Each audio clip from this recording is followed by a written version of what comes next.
Hello. હા ચાલુ થઈ લાઈટ? હા ચાલુ છે ચાલુ છે.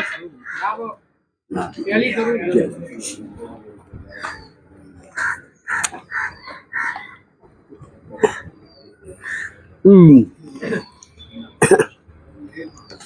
સૌ સત્સંગી વડીલ ભાઈ બહેનોને નમસ્કાર. નિયમિત રીતે નિશ્ચિત સ્થળે આપણે સૌ ભગવાનની વાતો સાંભળવા માટે અહીંયા દરરોજ આપણે આવીએ છીએ. વારંવાર આપણે કહીએ છીએ કે જેથી આપણા જીવનની અંદર ખબર ના પડતા નિયમિતતાનો ગુણ આવે છે. આ નિયમિતતાનો ગુણ ફક્ત શ્વાસ માટે નથી આવતો, પરંતુ ભગવાનને માટે આ નિયમિતતાનો ગુણ આવે છે. એટલે એની જે વેલ્યુ છે, એની કિંમત છે, એ અનેક ગણી આ પ્રમાણે વધી જાય છે. કાયમ આપણે કહીએ છીએ અને આ વાત હંમેશા યાદ રાખવાની. મહર્ષિ પતંજલિ પણ કહે છે કે કોઈ પણ કાર્ય નિરંતર દીર્ઘકાળ અને સતત ચાલતું રહે ને તો એની વ્યક્તિ ઉપર અને સમાજ ઉપર અસર પડે છે, નહીં તો એની અસર પડતી નથી. વારંવાર આપણે કહીએ છીએ કે કઠોળને ફણગાવવા હોય તો ભીના કપડામાં બાંધી રાખવા પડે.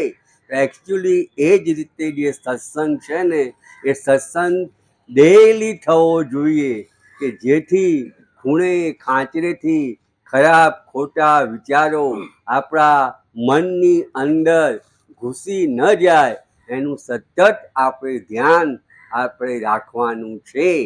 કારણ કે વારંવાર આપણે કહીએ છીએ કે ભૌતિક વસ્તુનું આકર્ષણ એટલું બધું હોય છે ને કે જેથી આપણે એમાં તણાઈ જઈએ છીએ.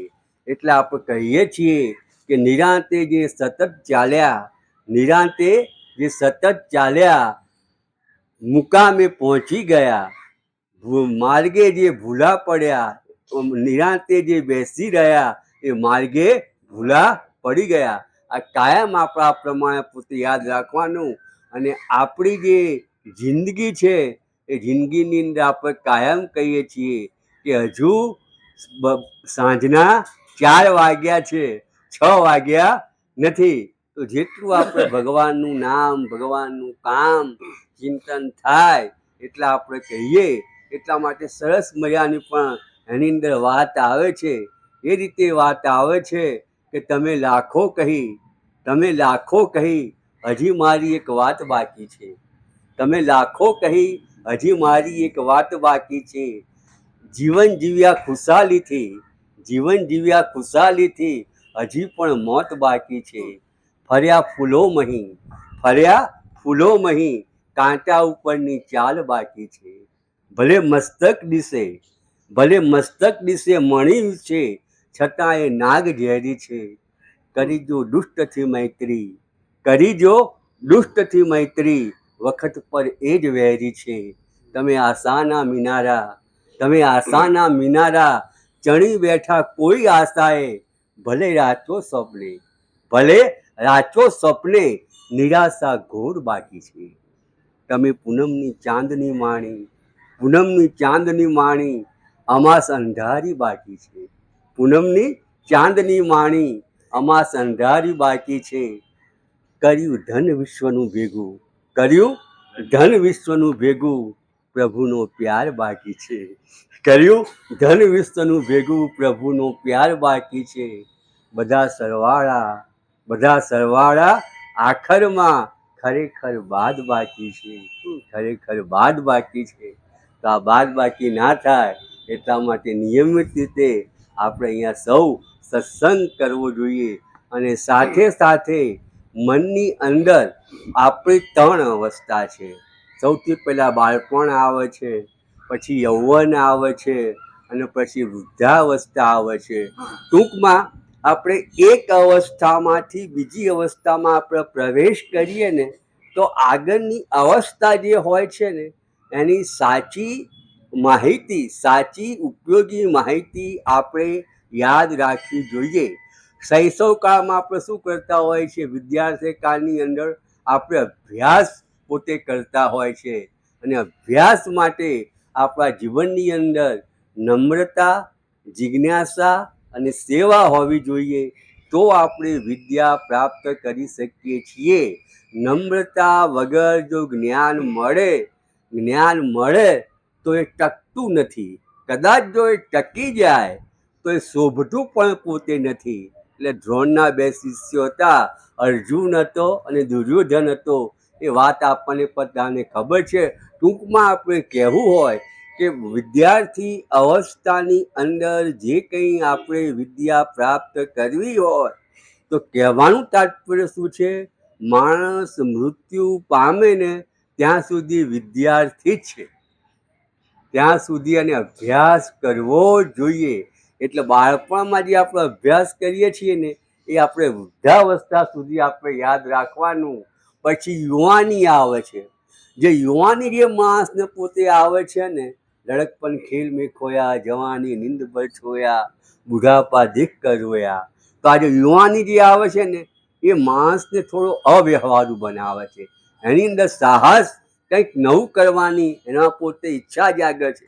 તમે સતત સલામતી શોધતા રહો ને તો એક પ્રકારની માનસિક વિકૃતિનો સડો છે. યુવાનીની અંદર સતત સલામતી શોધવી જોઈએ નહીં, પણ એની અંદર તમારે હિંમત કરવી જોઈએ અને સાહસ બતાવવું જોઈએ. પણ હિંમતનો સાહસ શેમાં બતાવવું જોઈએ? સંસ્કૃતિના કામ માટે, પ્રભુના કામ માટે કૂદી પડવાની તમારામાં હિંમત અને સાહસ હોવું જોઈએ. આ યુવાન અવસ્થા આપણને આ પ્રમાણે પોતે સમજાવે છે. ત્યાર પછી વાર્ધક્ય એટલે કે ઘડપણમાં શું થઈ જાય છે? આપણે ભાવ, પ્રેમ, જ્ઞાનથી આપણું વધી જાય છે. આપણા ભાવ વધે છે, પ્રેમ વધે છે, જ્ઞાન, એ ત્રણે વસ્તુઓ વધવી જોઈએ. અને સમાજને આપણને જે કંઈ આવડતું હોય, જે કંઈ ઉપયોગી વાતો હોય એ આપણે સમાજને પોતે આપવી જોઈએ. આજે ત્રણ અવસ્થાઓ જેને સારી રીતે પસાર કરી હોય ને એને મૃત્યુનો કોઈ પણ ડર લાગતો નથી. મૃત્યુનું સ્વાગત કરવા માટે એ હંમેશા પોતે તૈયાર રહે છે. તો આપણા ત્રણ અવસ્થાઓ સારી રીતે પસાર આપણે કરવી જોઈએ, જેથી મૃત્યુનો આપણને ડર લાગે નહીં. ભગવાન ગીતામાં કે 10મા અધ્યાયમાં કહે છે કે હે અર્જુન, જે આખું જગત છે ને એ જગતને મારા એક યોગ માયાના અંશથી ધારણ કરી રહ્યો છું. તમે આ સેન્ટેન્સ વાંચો ને અને આ સેન્ટેન્સ તમે યાદ રાખો ને તો તમારામાં ગમે એટલી વિદ્યા આવે, બુદ્ધિ આવે, પૈસા આવે, કીર્તિ આવે, તમારામાં સહેજ પણ અહંકાર આવતો નથી. કારણ કે એક અંશથી આખા વિશ્વને ભગવાને પોતે ધારણ કર્યું છે. જે વિશ્વમાં આપણે રહીએ છીએ ને એ દુનિયા આપણને કેટલી મોટી લાગે છે કે આટલી મોટી પોતે દુનિયા છે. આમાં શું છે? જે પૃથ્વી ઉપર આપણે રહીએ છીએ ને એના 3 ભાગ ઉપર શું છે? પાણી છે. એક ભાગ ઉપર જમીન છે. જમીન ઉપર શું છે? જમીન ઉપર 5 ખંડો છે: Asia, Africa, Europe, Australia, America, બધા ખંડો છે. અને પછી એમાં એશિયા ખંડ છે. એશિયા ખંડમાં શું છે? આપણો ભારત દેશ છે. ભારત દેશમાં શું છે?